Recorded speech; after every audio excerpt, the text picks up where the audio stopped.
네, 조 변호사입니다. 비가 막 오네요. 이제 지금 토요일에서 일요일 넘어가는 밤이고요.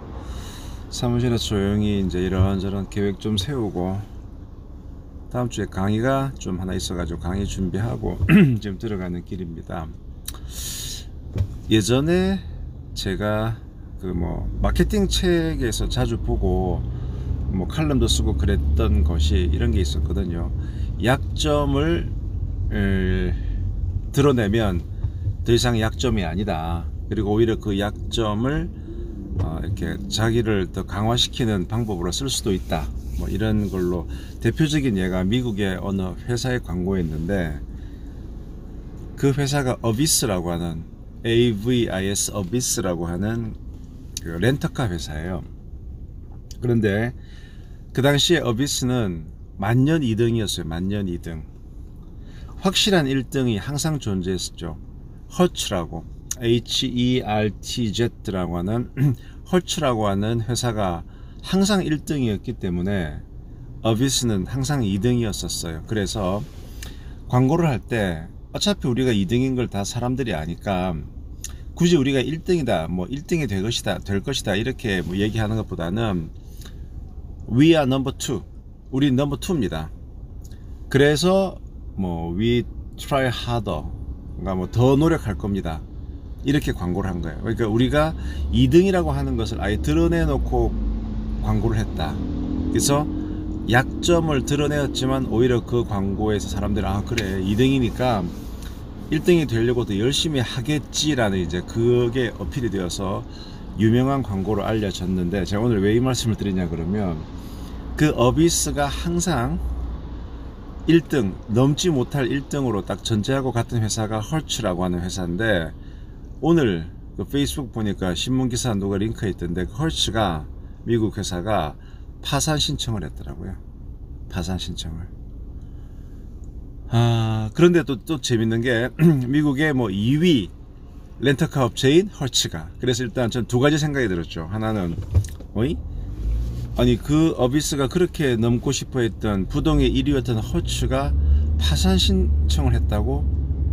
야, 일단 그거 하나. 두 번째, 그때 부동의 1등이었던 헐츠인데 오늘 신문 보니까 2위 업체라고 되어 있네? 그럼 1위 업체는 어디지?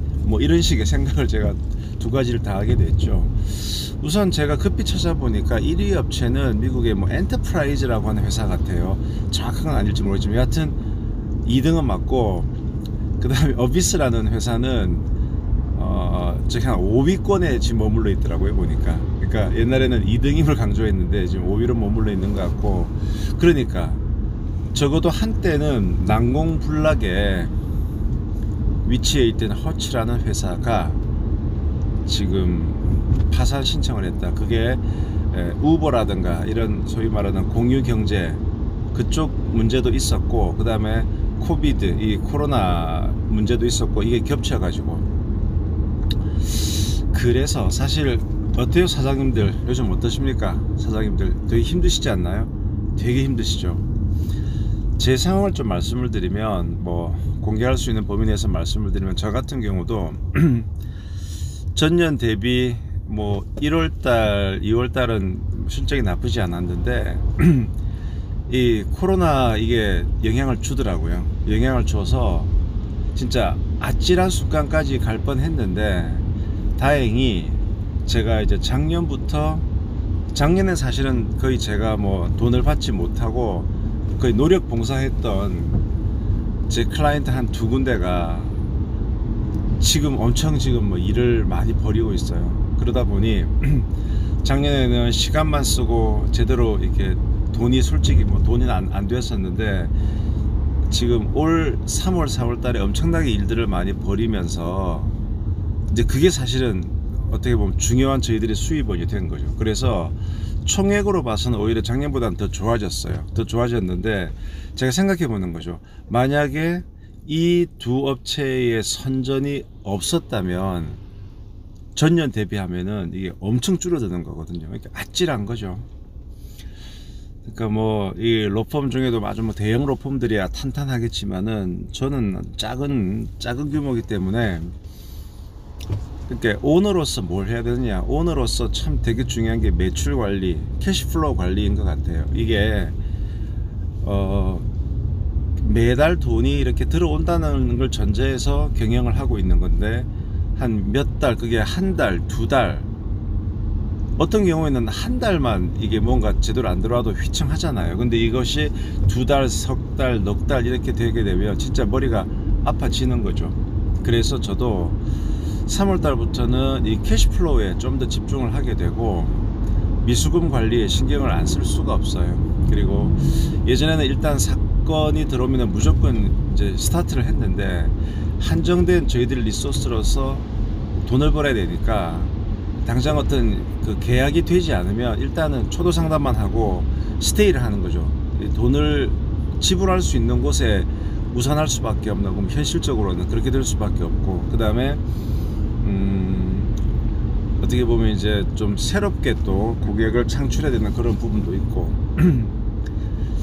그래서 제가 이제 뭐 이런 식의 매달 또 새로운 어떤 그 챌린징을 받는데, 한 번씩 스트레스를 받다가도 오히려 이런 생각을 해요. 만약에 내가 지금까지 이 나이 때까지 계속 대형 로펌에 있으면서, 대형 로펌에 있다 보면 사실은 사건이 수임되는 것은 좀 자연뻥으로 되는 거거든요. 오히려 일이 많아서 문제인 거지. 그런데 내가 샵을 열고 내 플랫폼에서 내가 오너가 되어서 일을 진행하는 이것을 한 살이라도 젊을 때 내가 시작을 해서 이렇게 고객을 창출해 나가고, 또 이런 위기 상황을 돌파해 나가면서 이 내 몸에 딱 생기는 그 근력, 이런 것들은 사실은 무시할 수 없거든요. 그래서 힘들지만 오히려 위기 속에서 좋은 기회를 발굴한다고.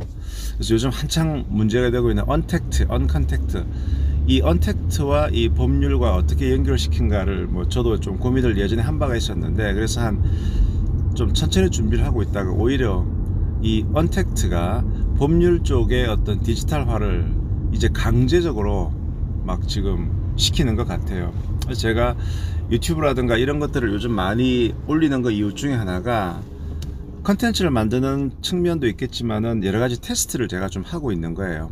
테스트를 해서 어떤 짧은 시간 내에 어떤 이슈를 가지고 설명을 하고, 또 이런 것들을 유튜브, 뭐 팟캐스트, 인스타그램, 페이스북 이런 식으로 이제 원소스 멀티 유저로 이렇게 퍼지게 하면서, 뭐 결국은 이 저라는 브랜드를 알릴 수밖에 없는 것이고, 이걸 베이스로 해야 되는 것이기 때문에 그런 여러 가지 실험을 하고 있는데, 이렇게 이제 약간 노력을 하고 어떤 면에서 발버둥을 치는 것이 어떤 중소 업체들의 어쩔 수 없는 운명이지만, 또 그 속에서 강한 또 경쟁력이 길러지는 거 아니겠습니까? 그래서 일단 아까 말씀 제 경험만 비추어 보더라도, 그 고마운 두 회사 큰 클라이언트가 아니었다면 저도 전년 대비해서는 상당히 놀랄 정도로 기업들이 위축이 되어 있다 보니까, 그래서 더 정신을 바짝 차리게 되고, 오늘도 하루 종일 그런 어떤 숫자에 대한 고민을 많이 했거든요. 사장님들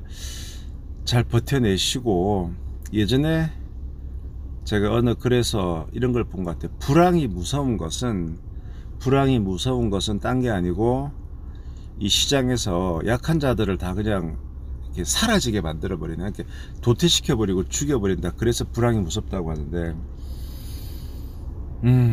그런 불황의 전조가 곳곳에서 느껴지죠.